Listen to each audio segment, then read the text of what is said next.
Howdy friends, this is Kathy from Rust Paper Scissors, and I wanted to do my second tutorial today. I have a confession to make. I am jealous of the people who have the sewing machine and are able to sew on their tags, and it just looks so beautiful, or sew in there on their papers. And I tried to do it just with the needle and thread, and so I've worked up some things and I wanted to share them with you. Some of it are just straight stitches, some of them are embroidery stitches, but they're very simple and very easy to do. Doing it on paper is really different than on fabric, because fabric, you can punch a hole and then not use it. But on paper, you really have to be careful of the holes you put into the paper. So I wanted just to share some of the things that I have done and learned, and some of them are a stretch, and you might laugh, and you might think, oh, it's really ugly, and that's okay, but it might inspire you to try something on your own, or when you're sitting down in the evening watching TV, you might just pick up your paper and needle and see what you create. But I did want to show you some things. What I did was I just took some collage tags, and what I used was, I believe it's called a tracing wheel, but this is one for leather, and it's got very sharp little spikes in it, and I just run this along the paper, and it puts the holes, it makes a perforation. So it's something you could use, like if you wanted to make a coupon book and make preparations, or if you wanted to make stamps and use a perforation. This is a great tool, and I don't think they're very expensive. I had this for a long time, but like I said, this is the one for leather. It has the sharp tines on it, and so what I did was I just ran it along the side of the paper, and then this string is this is just regular thread that you would sew a button on with or anything. So I'm not sure if you can see it. My lighting is bad today, I apologize, but I just did this. I don't think it's going to focus, but it's just a straight stitch, and so that's one example. Then this is an example, and it's kind of a little easier to see. The thread that I used on this is, again, just regular sewing thread, and on this one I did what is called a stem stitch, where you go up a stitch and then you go back to another hole, and I'll show you how to do that. It's very easy, and it's fun, but I think it looked very nice, and the contrasting color was a little bit better. That's the back. The back looks pretty neat. I left the strings like everybody else does. I like that. Then again, this is another example of just like a regular stitch, or this is again the stem stitch. This one is done though with 3 strands of embroidery floss. So that's what that looks like, and it little stands out a little bit more, just a little bit more definition. Then this is an example. People make a lot of the paper ruffles, and I'm always jealous because they're doing it on the machine. So what I tried to do was to make a paper ruffle, and this is done with it's called DMC pearlized cotton, and it's just a thicker thread, and you don't separate the strands, you just use it one strand. And so that's what I used on this.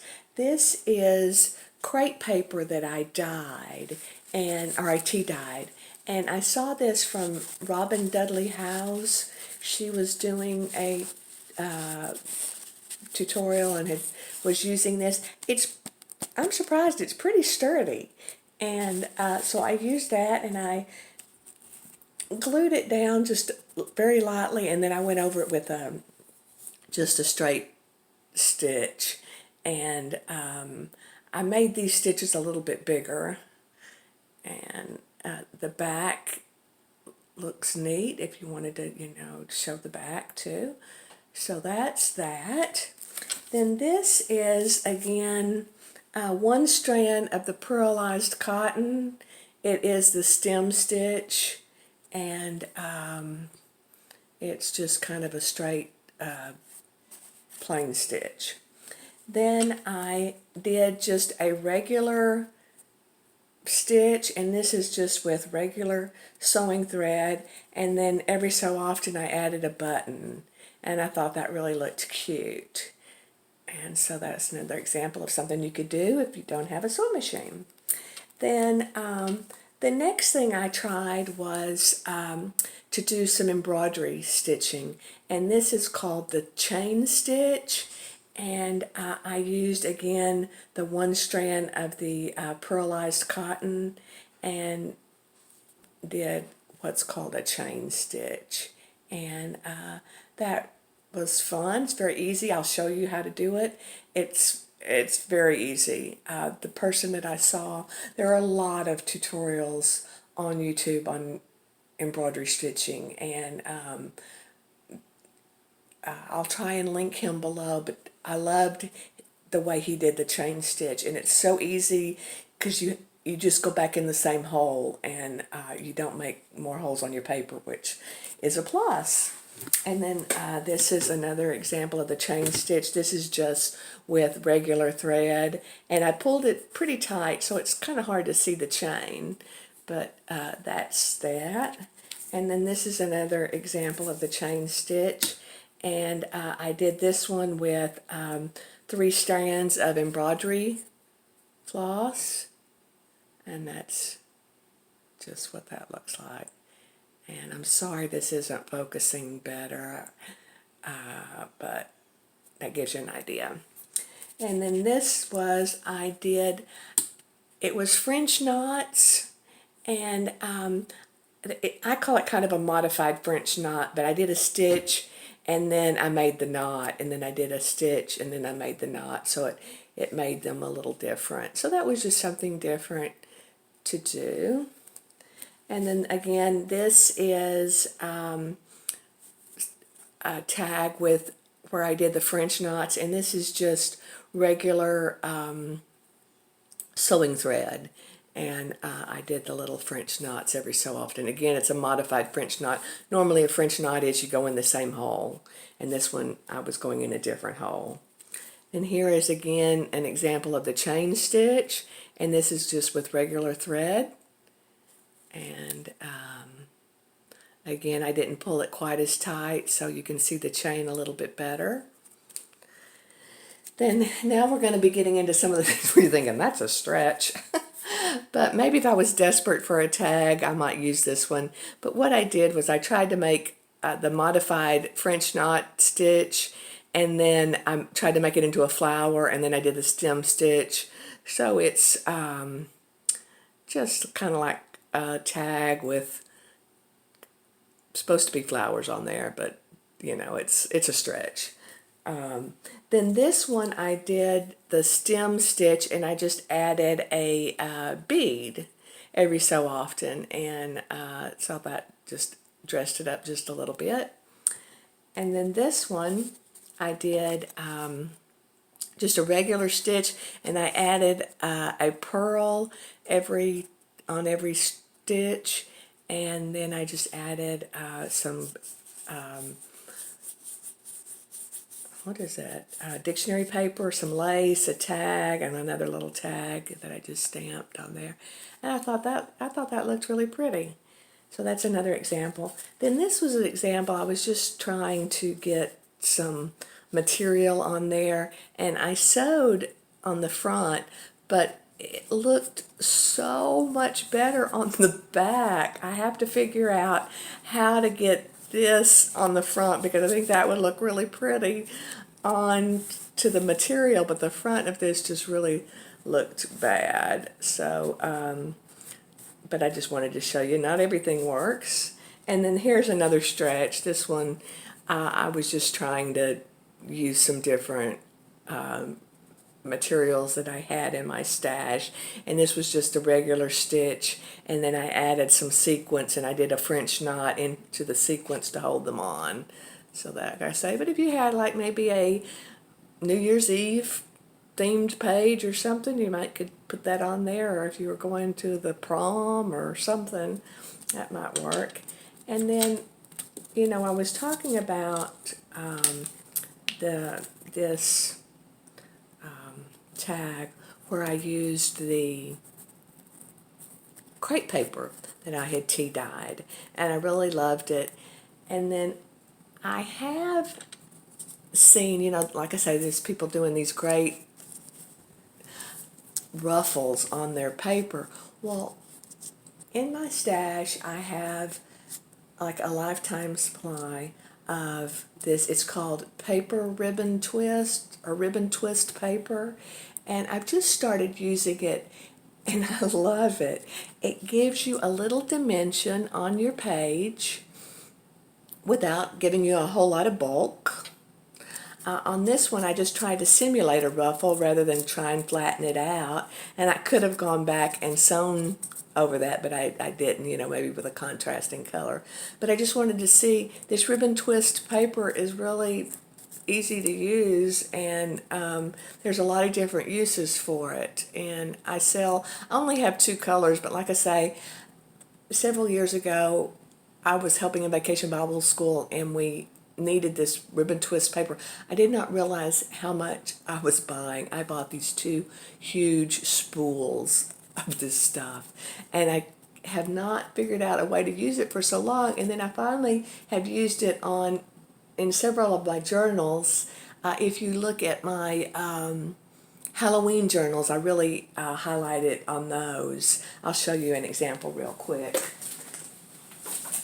This is one of the little witch's companion that I sell with, that goes with one of my journals. But this is the paper where I used it, you know, to put the hat on. So that's just an example of using it another way.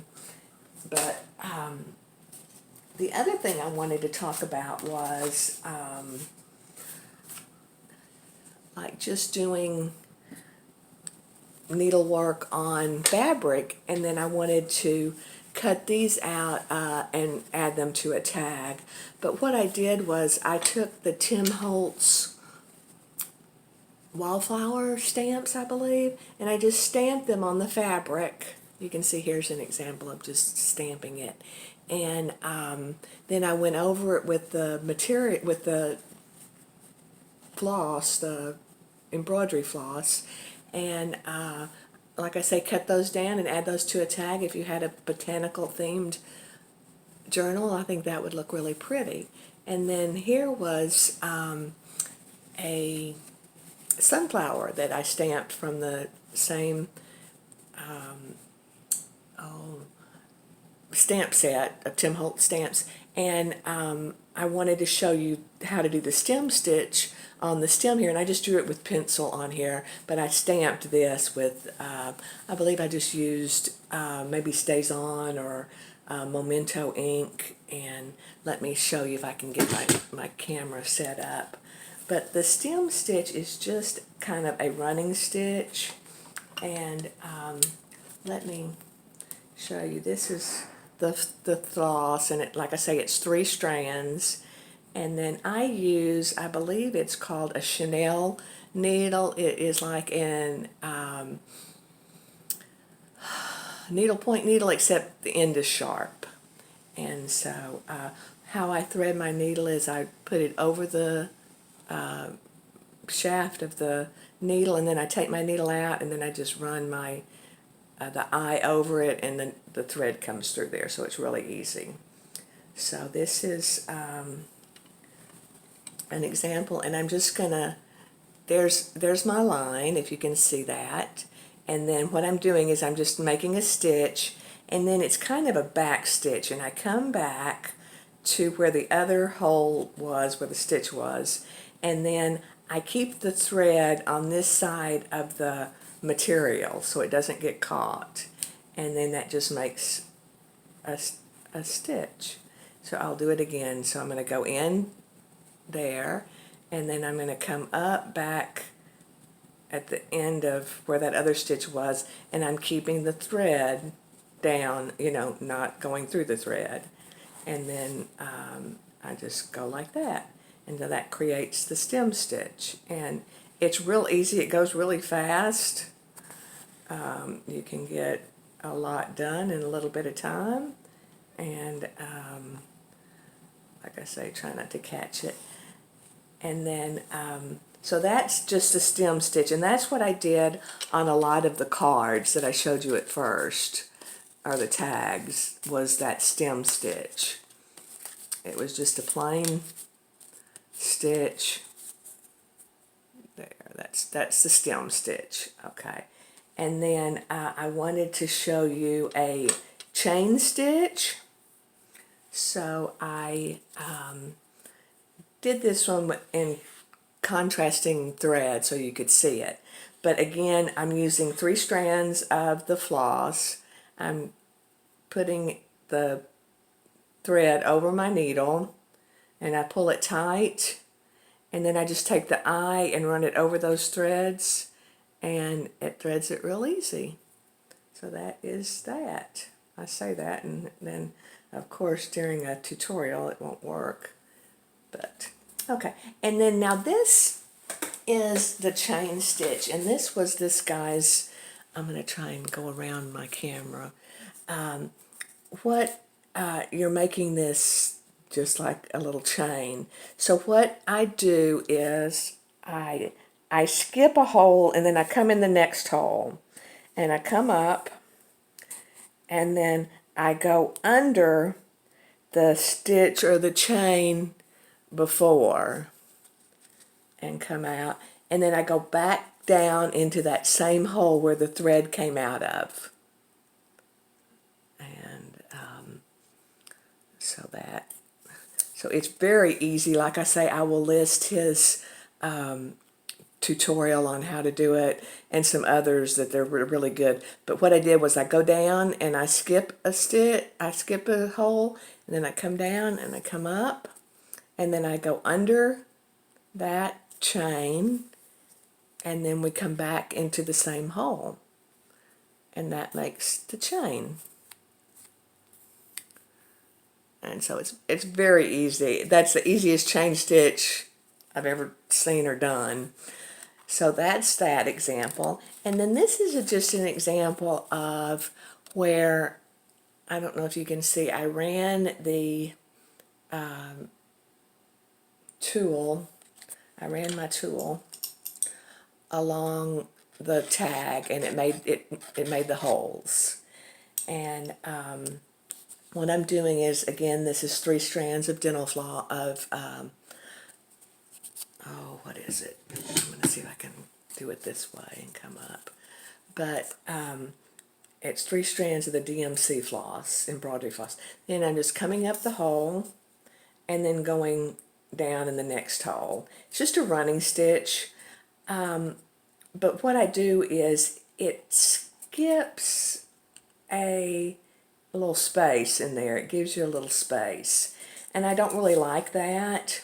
So what I do is I will go up one side, and then when I'm done, I come back and fill in that hole. So it looks more like a sewing machine stitch, if you see. So see, I'm coming back up into that hole, and then I'm going to go down into that one. And then it just completes the stitch rather than leaving the blanks like down at the bottom. See how there's a blank there, but up here they're all filled in. So I like that. And then I wanted to show you the Lazy Daisy stitch, and this is easy. I just drew a little daisy, and again, I could have stamped it on there.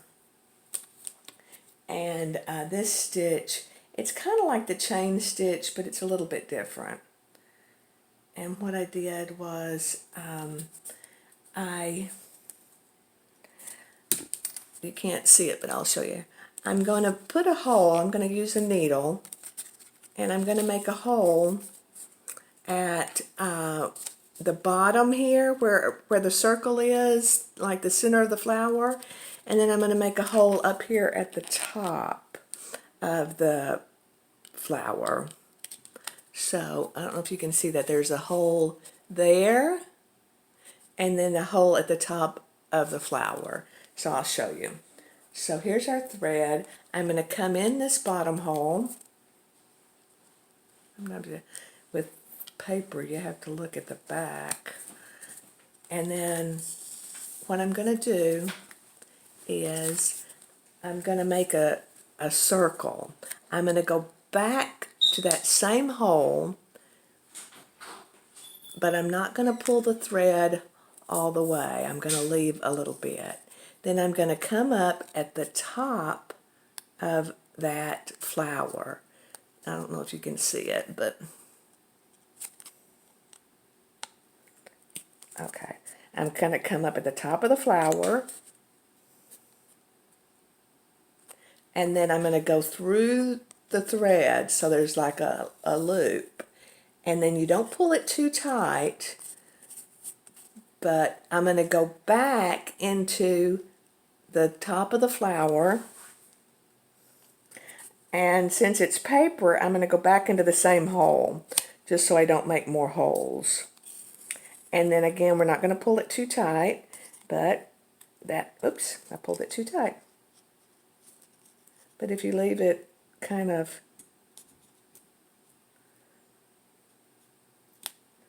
not so tight, it looks like a flower. And that's the Lazy Daisy stitch. I'll show it to you again on some fabric.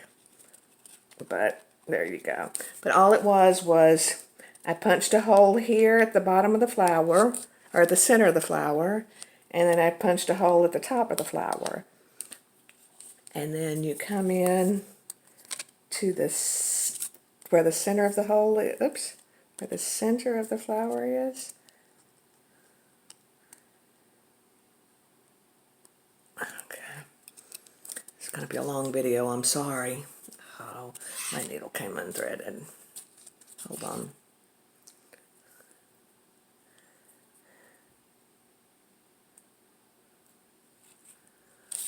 Okay.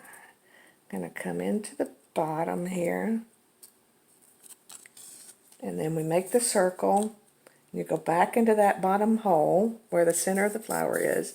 And then before you pull it tight, go up to the top of the flower and come through that hole. And then you pull it, and don't pull it too tight like I did. And then you're going to want to go back into that same top hole to make, this is like your little anchor stitch. And then you have your little daisy. And then, again, I pulled it too tight. I'll show it better on, but it looks like a little daisy, so you could do that. So that's an example of that. And then another stitch that is easy that you could do, and this one I did, it's called the woven flower stitch. I drew a circle, and you make 5 little lines through it, not exactly even. So then what you do is you make a hole in the center, and then you make a hole at where each one of those points come out. And then what you do is you will come up through the center, and you'll go out to that hole, and then you come back to the center, then you go out to that hole, and then you come back to the center, and then so you make this wagon. It looks like a wagon wheel, and it's woven. And then this is what I've gotten a knot in this thread, but we'll go on and use it. The only thing about this stitch is it uses a lot of thread, and so you know, you just have to be willing to do that. And I don't think this is going to work, of course. Let's see. Sometimes you have to straighten your thread out.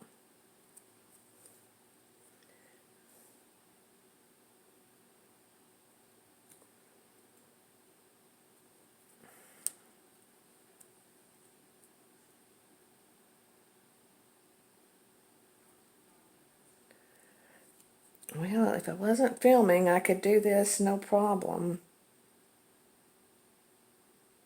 There we go. Okay, so what you do is you're going over and under each one of these lines. So that one went under that line, so this one's going to go over this line. This one's going to go under that line. And then, so that one went under, this one's going to go over, this one's going to go under. And you just go around and you make this flower. So that one went under, this one's going to go over, this is going to go under. Try not to catch any of the threads. Okay, so it's just an over and under, and it's kind of fun. And then it makes this woven flower. When you get out to the end, you stop and you anchor it and you tie a knot. So that's the woven flower. And you could put that, you could make it smaller and put that on a tag if you're, like, again, if you had a botanical themed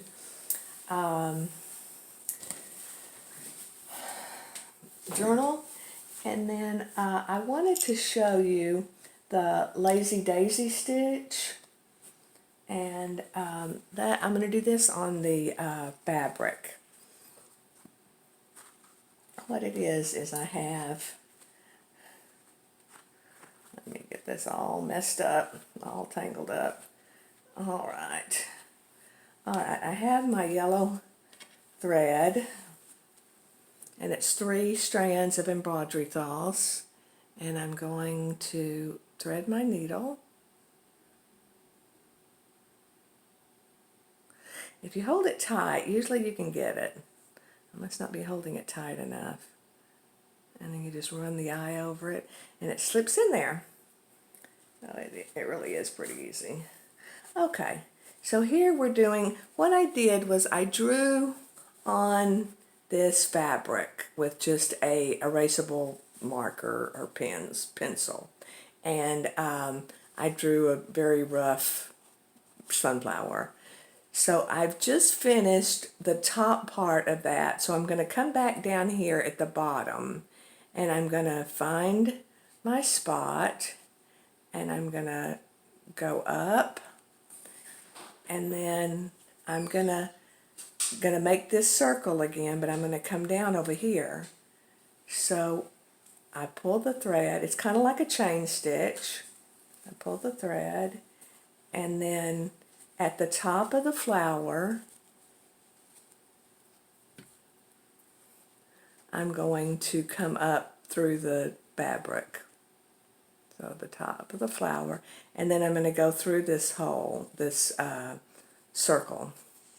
And that's going to make the top, and that's going to make this look like a daisy. So see there, it looks like a daisy. And then you make your anchor stitch. You just go back down there, and then I'm going to come back over up here, and I'm going to make the next one.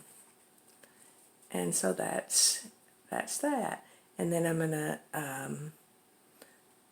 go over the other part of the petal. Then I'm going to leave this hole. I'm going to go down to the bottom of my flower, or actually the top of my flower, and I'm going to put that thread, and the thread's going to go into the hole, if you can see that, and then it makes the daisy stitch, and I've gotten it twisted, I think.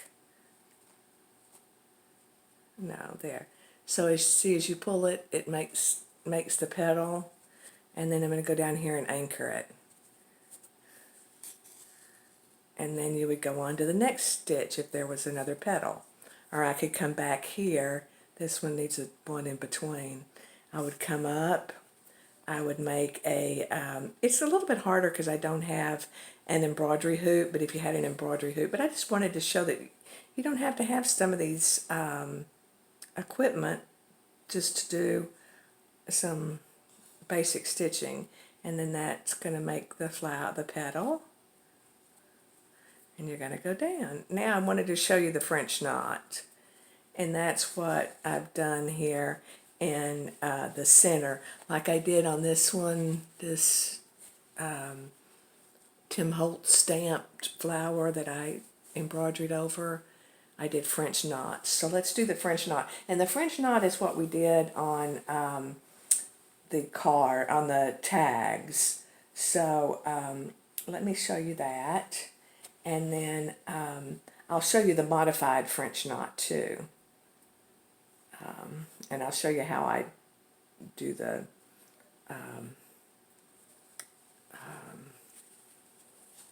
use the tracing wheel.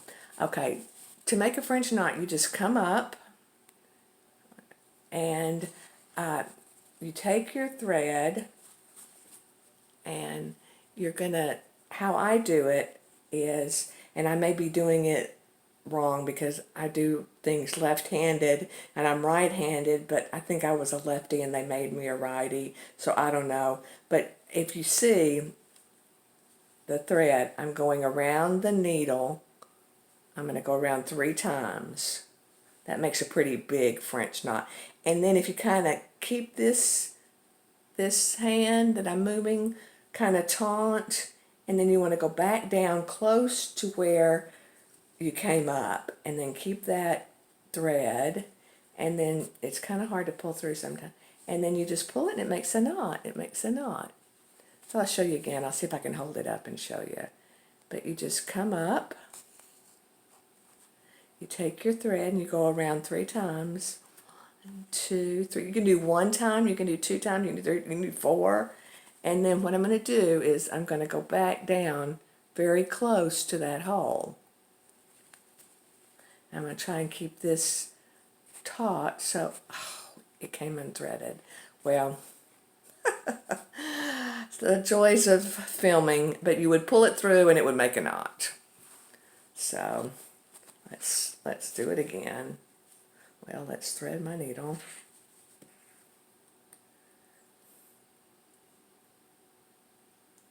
I was trying to use up just a little bit of thread and not, waste a lot of thread.